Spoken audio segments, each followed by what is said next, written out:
Yeah, good morning guys and welcome. Up on the screen, Bosshog the Grifter, working another scam.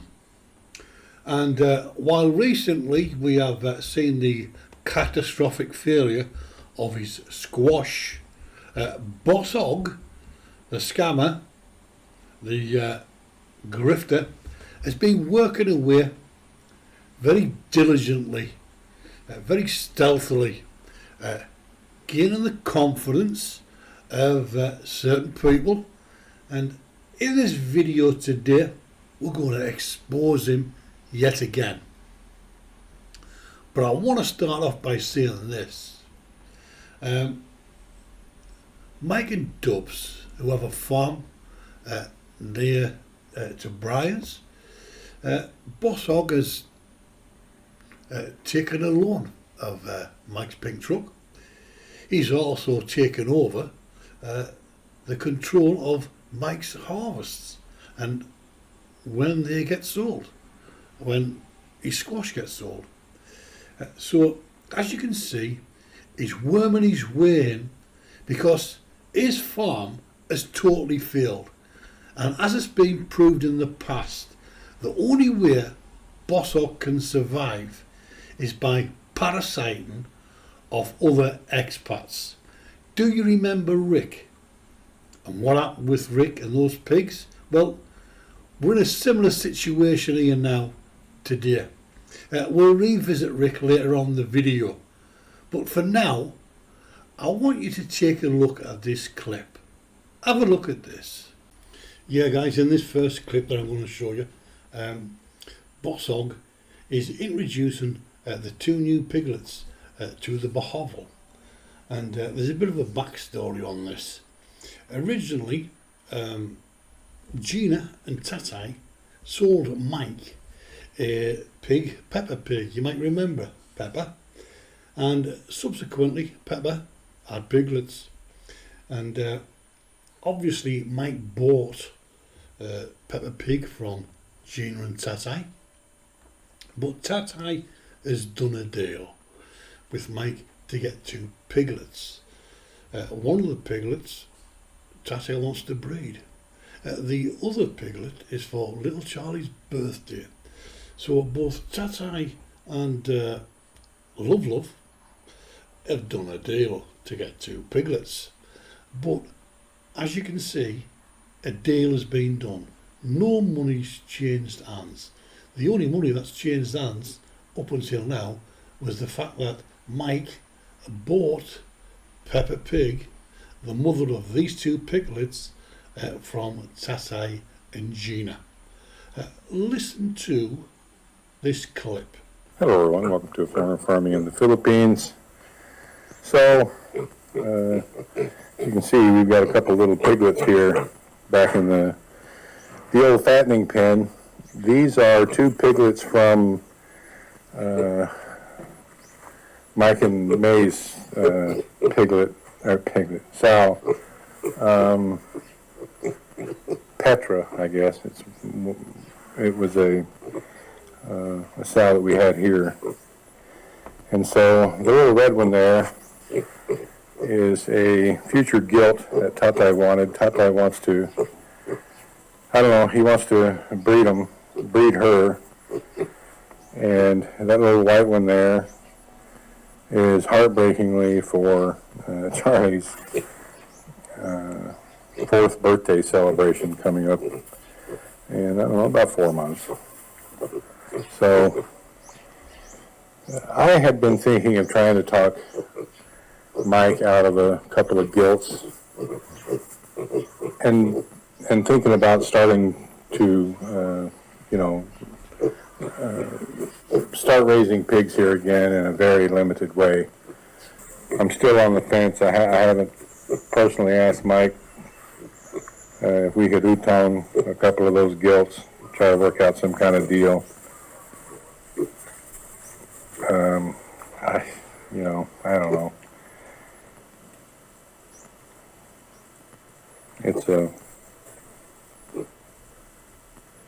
It's a thing.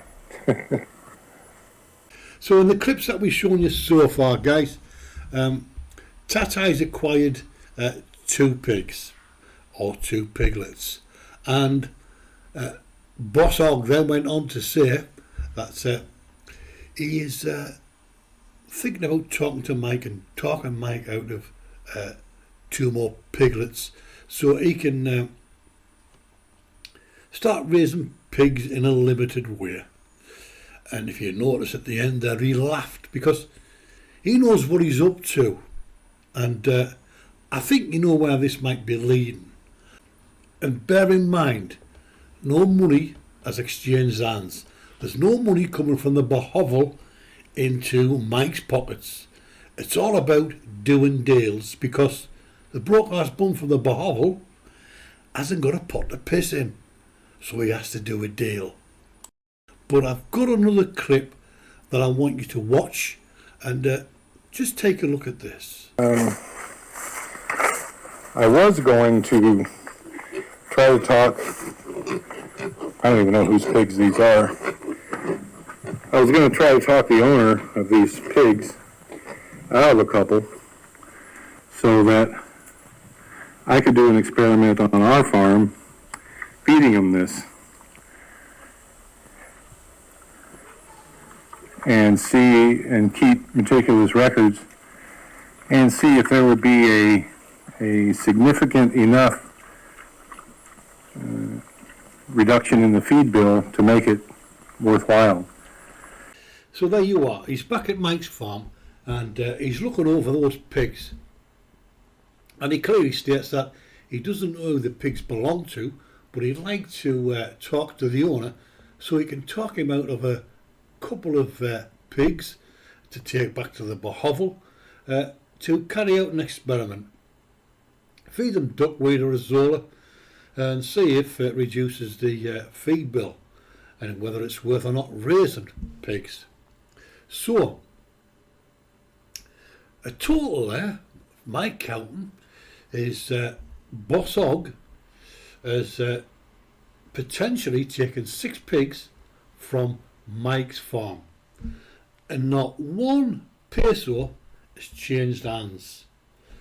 Bosshog doing a deal, a dodgy deal, Mike given, Bosshog taken. And it reminds me of a guy called Rick, who Rick from Louisiana lived on the island of Bosshog and was going back to the United States, and he did a deal with Brian, and I think it was 7 pigs in all, and the deal was that he'd fatten the pigs up, take them to the Bosshog, and when he got them sold he'd send Rick the money. However, it didn't pan out like that, and after a lot of backwards and forwards and a lot of drama, Rick ended up with sweet FA, and Mike and Brian Dubs, if you're not very careful, and I mean if you're not very, very careful, you're going to end up in the same situation. You're entangled with an absolute bum, a scammer who hasn't got a pot to piss in or a peso to give you. And as mentioned earlier, that I was going to revisit Rick, and that's for the sole purpose of those who are not aware of that situation or that video that went up. But Bosshog made a statement, and I hope Mike and Dubs get to see this, because this tells you everything you need to know about Bosshog and his e-begging scumbag scamming ways. So, without further ado, listen to this statement Brian made when he decided to tell Rick, "You ain't got nothing coming from me." Well, it got to the point to where, you know, I want nothing but cash. Nothing else will do, which is within his rights, but by this time, COVID had reared its ugly head, and there was less than no money. Now, many people have said, well, you know, if it was me, I would have just paid him any little bit that I had whenever I had it and pay off the debt. Well, that's what we were trying to do. But we were being threatened with a lawsuit if we didn't come up with all the money immediately, kind of like a foreclosure. We just didn't have it. And between ASF and COVID, we still don't. Although I will say that we did sell those 7, they were gilts when we bought them, but they had turned into 7 sows. We did sell those for 3,000 pesos each. And if Rick hadn't been such an ass, we would have given him that money. So he'd have 21,000 pesos more today than he does. But call it dishonest, call it spiteful, call it whatever you like. I would do the same way again. And so I told Rick, well, you're getting nothing now until a judge in the Philippines orders me to pay you something. I think I may have even used the go F yourself line. Well, as far as I know, Rick is from Louisiana. He's not a Filipino citizen. Rick, you got nothing coming.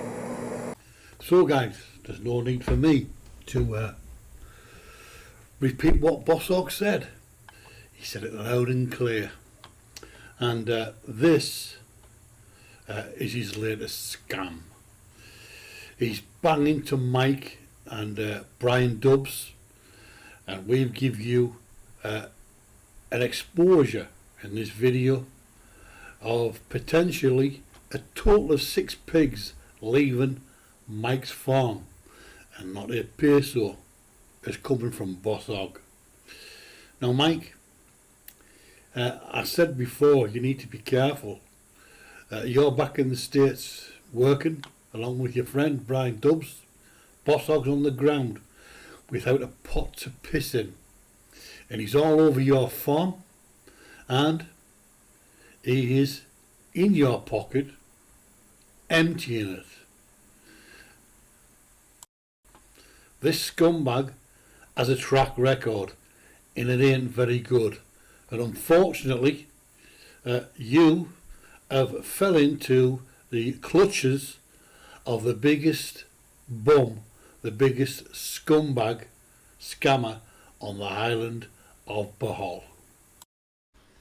Bosshog is totally dependent on you now, Mike, and my advice to you would be this: put a stop to it, take the truck back, give it to one of your workers on your farm, and let your workers sort your harvest out and sell your squash, sell your veg, and get rid of this bum, because he is going to absolutely bleed you dry.